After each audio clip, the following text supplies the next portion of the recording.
नमस्कार, जय साईं राम।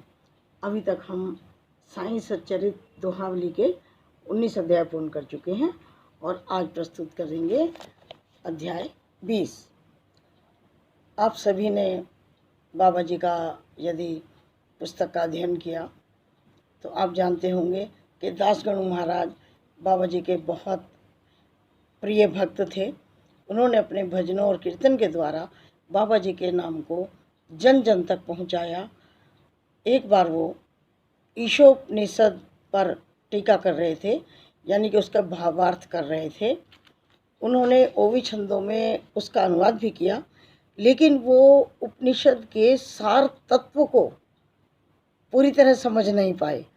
कार्य करने के बाद भी उन्हें अपने कार्य से संतुष्टि नहीं हुई, तो उन्होंने सोचा कि इसका सार तत्व मेरे समझ में नहीं आ रहा है और ये कोई वो व्यक्ति समझा सकता है जिसे इस जीवन में आत्म साक्षात्कार हो चुका हो।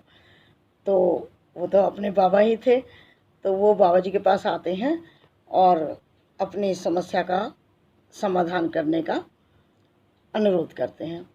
बाबा जी ने कहा कि घबराओ नहीं, जब तुम विले पार्ला जाओगे वहाँ पर काका दीक्षित जी की जो नौकरानी होगी वो आपकी समस्या का समाधान कर देगी।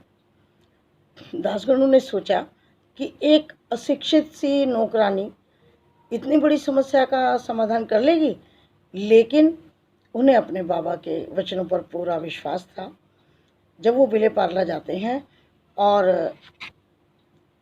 उनके घर रुकते हैं जाकर के काका जी के, तो जब वो रात को सो रहे होते हैं तो सवेरे सवेरे उनके कानों में एक बड़ी मीठी गायन की आवाज़ सुनाई देती है कि कोई बहुत सुंदर भजन गुनगुना रहा था, जिसका अर्थ था कि एक लाल रंग की साड़ी रतन जड़ी हुई बहुत सुंदर किनारों वाली, इस भावना से युक्त कोई भजन गा रही थी और वो गा रही थी काका दीक्षित की नौकरानी।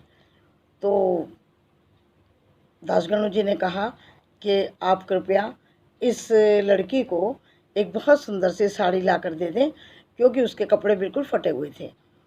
काका जी ने उसको अगले दिन साड़ी ला कर दे दी।